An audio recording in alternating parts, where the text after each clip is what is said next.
యేసుక్రీస్తు నామంలో మీ అందరికీ వందనాలు. ప్రియ స్నేహితులారా, మన అనుదిన వాక్య ధ్యానంలో మనము సామెతల గ్రంథం చదువుకుంటున్నాం కదా. నిన్నటి దినాన 10వ అధ్యాయం చదువుకున్నాము. ఈరోజు 11వ అధ్యాయం చదువుకున్నాం. పరిశుద్ధ గ్రంథం నుండి సామెతల గ్రంథం 11వ అధ్యాయం 1వ వచనము. దొంగ త్రాసు యెహోవాకు హేయము, సరియైన గుండు ఆయనకిష్టము.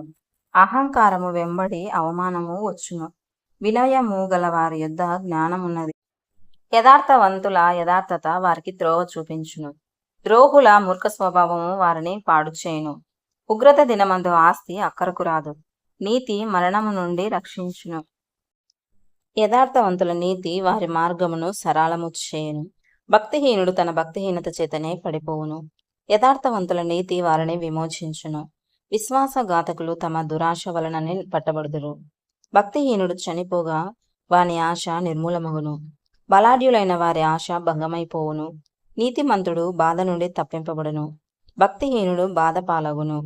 భక్తిహీనుడు తన నోటి మాట చేత తన పొరుగు వారికి నాశనము తెప్పించును, తెలివి చేత నీతిమంతులు తప్పించుకుందురు. నీతిమంతులు వర్ధిల్లుట పట్టణమునకు సంతోషకరము, భక్తిహీనులు నశించినప్పుడు ఉత్సాహధ్వని పుట్టును. యథార్థవంతుల దీవెన వలన పట్టణమునకు కీర్తి కలుగును, భక్తిహీనుల మాటలు దానిని బోర్లదోయును. తన పొరుగువానిని తృణీకరించువాడు బుద్ధిలేనివాడు, వివేకి అయిన వాడు మౌనంగా నుండును. కొండెగాడై తిరుగులాడువాడు పరలగుట్టు బయటపెట్టును, నమ్మకమైన స్వభావం గలవాడు సంగతి దాచును. నాయకులు లేని జనులు చెడిపోవుదురు, ఆలోచనకర్తలు అనేకులుండుట రక్షణకరము. ఎదుటివాని కొరకు పూటబడిన వాడు చెడిపోవును, పూటబడ నొప్పనివాడు నిర్భయంగా నుండును. నినరు గల స్త్రీ ఘనత నొందును, బలిష్ఠులు ఐశ్వర్యము చేపట్టుదురు. దయగలవాడు తనకే మేలు చేసుకొను, క్రూరుడు తన శరీరమునకు బాధ తెచ్చుకొను. భక్తిహీనుని సంపాదన వానిని మోసము చేయును, నీతిని విత్తువాడు శాశ్వతమైన బహుమానం నందును. యథార్థమైన నీతి జీవదాయకము, దుష్టక్రియలు విడవక చేయవాడు తన మరణమునకే చేయును. మూర్ఖ చిత్తులు యెహోవాకు హేయులు, యథార్థముగా ప్రవర్తించువారు ఆయనకిష్టులు.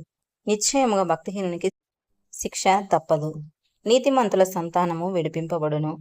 వివేకము లేని సుందర స్త్రీ పందిముక్కనున్న బంగారు కమ్మి వంటిది. నీతిమంతుల కోరిక ఉత్తమమైనది, భక్తిహీనుల ఆశ అహంకారయుక్తమైనది.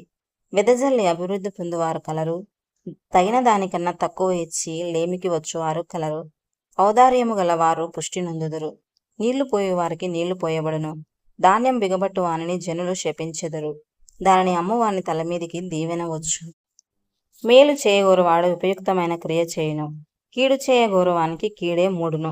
ధనమును నమ్ముకొనివాడు పాడైపోవును, నీతిమంతులు చిగురాకు వలె వృద్ధి నొందుదురు.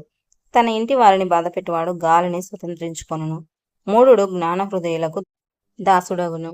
నీతిమంతులిచ్చు ఫలము జీవవృక్షము, జ్ఞానం గలవారు ఇతరులను రక్షించుదురు. నీతిమంతులు భూమి మీద ప్రతిఫలం పొందుదురు, భక్తిహీనులను పాపులను మరి నిశ్చయముగా ప్రతిఫలం పొందుదురు గదా.